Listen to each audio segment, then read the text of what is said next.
ನಮ್ಮ D G ಅವರು ಪ್ರತಿಯೊಂದು ಯೂನಿಟಿಗೂ ಕೂಡ ಇನ್ಸ್ಟ್ರಕ್ಷನ್ ಕೊಟ್ಟಿದ್ದಾರೆ.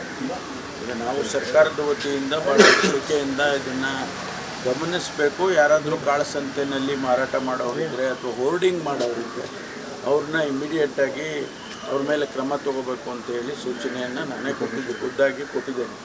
ಕಮಿಷನರು ಆಗಲೇ ಟೀಮ್ಗಳನ್ನು ಸೆಟಪ್ ಮಾಡಿ ಅದಕ್ಕೆ ಆ ಪ್ರಕ್ರಿಯೆಯನ್ನು ಮಾಡ್ತಾಯಿದ್ದಾರೆ.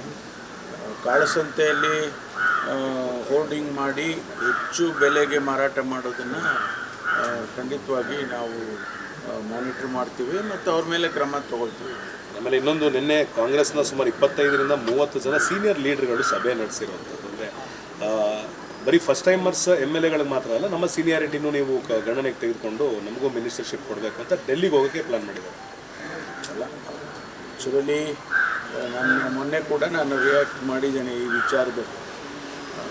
ಆಕಾಂಕ್ಷಿಗಳು ಭಾಳ ಜನ ಇದ್ದಾರೆ. ಪ್ರತಿಯೊಬ್ಬರಿಗೂ ರಾಜಕಾರಣಕ್ಕೆ ಬಂದಂಥ ಸಂದರ್ಭದಲ್ಲಿ ನಾನು MLA ಆಗಬೇಕು, MLA ಆದಮೇಲೆ ಮಂತ್ರಿ ಆಗಬೇಕು, ಮಂತ್ರಿ ಆದಮೇಲೆ ಇನ್ನೊಂದು ಆಗಬೇಕು, ಈ ಥರದ್ದು ಅವರ ಆಸೆಗಳಿದ್ದೇ ಇರುತ್ತೆ. ಇಲ್ಲಾಂದರೆ ರಾಜಕಾರಣಕ್ಕೆ ಯಾಕೆ ಬರ್ತಾರೆ?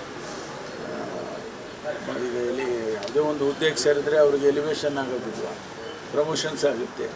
ಒಂದು ಹುದ್ದೆನಲ್ಲಿ ಸೇರಿದಾಗ ಈಗ ನಾವು ಸಬ್ ಇನ್ಸ್ಪೆಕ್ಟರ್ನ ನೇಮಕ ಮಾಡ್ತೀವಿ, ಅವನು ನೆಕ್ಸ್ಟು ಇನ್ಸ್ಪೆಕ್ಟರ್ ಆಗ್ತಾನೆ, ಆಮೇಲೆ DYSP ಆಗ್ತಾನೆ, SP ಆಗ್ತಾನೆ. ಈ ಥರ ರಾಜಕಾರಣದಲ್ಲೂ ಕೂಡ ಶಾಸಕರಾದವ್ರು ಮಂತ್ರಿ ಆಗಬೇಕು ಅಂತ ಸ್ವಾಭಾವಿಕವಾಗಿ ಅವರಿಗೆ ಆಸೆಗಳು ಇರ್ತಾವೆ. ಇದರಲ್ಲಿ ಆ ದೃಷ್ಟಿಯಲ್ಲಿ ಅದೇನು ತಪ್ಪು ಅಂತ ನಾನು ಹೇಳೋದಿಲ್ಲ.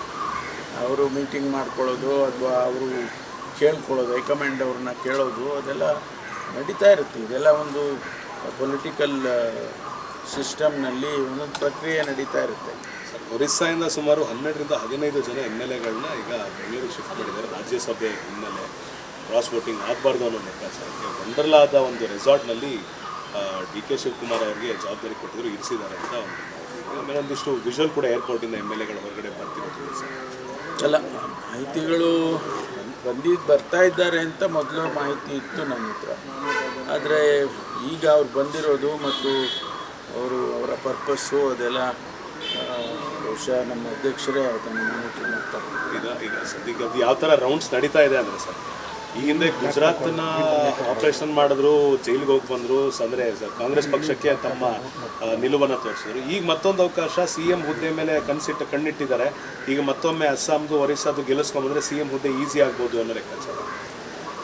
ಅದೆಲ್ಲ ಹೈಕಮಾಂಡ್ನವರು ಏನು ಇನ್ಸ್ಟ್ರಕ್ಷನ್ಸ್ಗಳು ಕೊಟ್ಟಿರ್ತಾರೆ, ಯಾರ್ಯಾರಿಗೆ ಏನೇನು ಇನ್ಸ್ಟ್ರಕ್ಷನ್ಸ್ ಕೊಡ್ತಾರೆ ಅದ್ರ ಮೇಲೆ ಆ್ಯಕ್ಷನ್ಸ್ಗಳು ಆಗ್ತಾ ಇರ್ತವೆ.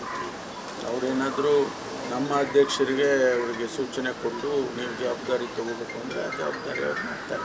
ಮತ್ತೊಂದು ಅಸಮಾಧಾನ ಪಕ್ಷದ ಒಳಗಡೆ ಇರುತ್ತದೆ. ಇಕ್ಬಾಲ್ ಹುಸೇನ್ ಅವ್ರನ್ನ ಆದಷ್ಟು ಬೇಗ ಪಕ್ಷ ಕೈ ಬಿಟ್ಟರೆ ಒಳ್ಳೇದು ಅಂತ ಬೇಳೂರು ಗೋಪಾಲ್ ಕೃಷ್ಣ ಈಗ ಒಂದು 10 ನಿಮಿಷ ಹಿಂದೆ ಕೆಂಗಲ್ ಗೇಟ್ನಲ್ಲಿ ಮಾತಾಡುವಾಗ ಹೇಳಿದ್ದಾರೆ. ಯಾಕಂದರೆ ಯಾವಾಗಲೂ ಪಕ್ಷದ ವಿರುದ್ಧ ಮಾತಾಡ್ತಾ ಇರ್ತಾರೆ, ಪಕ್ಷದ ಸಿದ್ಧಾಂತಗಳನ್ನು ಪಾಲಿಸ್ತಾ ಇಲ್ಲ, ವ್ಯಕ್ತಿಗತವಾಗಿ ಮಾತಾಡ್ತಾರೆ ಅಂತ ಬೇಸರ ಹೊರಹಾಕಿದ್ದಾರೆ. ನೋಡಿ, ನಾವು ಏನೇ ಮಾತಾಡಿದರೂ ಕೂಡ ನಾವು ಇಂಡಿವಿಜುವಲ್ಸ್ ಆಗ್ತೀವಿ, ನಮ್ಮ ಅಭಿಪ್ರಾಯಗಳನ್ನು ನಾವು ಎಕ್ಸ್ಪ್ರೆಸ್ ಮಾಡ್ತೀವಿ. ಆ ಎಕ್ಸ್ಪ್ರೆಸ್ ಮಾಡುವಾಗ ಪಕ್ಷದ ಇತಿಮಿತಿ ಒಳಗಡೆ ನಾವೇನಾದರೂ ಹೇಳಿಕೆಗಳು ಕೊಟ್ಟರೆ ಏನೂ ಆಗೋದಿಲ್ಲ. ಪಕ್ಷದ ಇತಿಮಿತಿಗಳನ್ನು ಮೀರಿ ನಾವು ಹೇಳಿಕೆ ಕೊಟ್ಟರೆ ಅದನ್ನು ಹೈಕಮಾಂಡ್ನವ್ರು ಗಮನಿಸ್ತಾರೆ. ಯಾವ ಸಂದರ್ಭದಲ್ಲಿ ಅದನ್ನು ತೆಗಿತಾರೆ ಅಂತ ಹೇಳಿದರೆ ನಮ್ಗೆ ಗೊತ್ತೇ ಆಗೋದಿಲ್ಲ. ನಾಳೆ ಬಹುಶಃ ಮುಂದೆ ಟಿಕೆಟ್ ಕೊಡಬೇಕು, ನೆಕ್ಸ್ಟ್ ಎಲೆಕ್ಷನಲ್ಲಿ ಅವರಿಗೆ ಮತ್ತೊಂದು ಬಾರಿ ಟಿಕೆಟ್ ಕೊಡಬೇಕು. ಆ ಸಂದರ್ಭದಲ್ಲಿ ಒಂದು ವೇಳೆ ಪಕ್ಷದ ಇತಿಮಿತಿಯನ್ನು ಮೀರಿದ್ದಿದ್ರೆ ಅದನ್ನೆಲ್ಲ ಲೆಕ್ಕಕ್ಕೆ ತೊಗೊಳ್ತಾರೆ. ಸ್ಕ್ರೀನಿಂಗ್ ಕಮಿಟಿ ಕೂತ್ಕೊಳ್ಳುವಾಗ ಏನ್ರಿ ನೀವು ಈ ರೀತಿ ಮಾಡಿದ್ರಿ, ನೀವು ಹಿಂದೆ ಎಲ್ಲ ಪಕ್ಷದ ವಿರೋಧವಾಗಿ ಮಾತಾಡಿದ್ರಿ ಅಂತ ಹೇಳಿ ಅವೆಲ್ಲ ಬರ್ತವೆ. ಅದಕ್ಕೆ ಇಂಡಿವಿಜುವಲ್ಸ್ ಆಗಿ ಸ್ಟೇಟ್ಮೆಂಟ್ಗಳು ಕೊಡೋದು, ಅವರ ಅಭಿಪ್ರಾಯಗಳನ್ನ ಹೇಳ್ತಾರೆ ಅಷ್ಟೇ.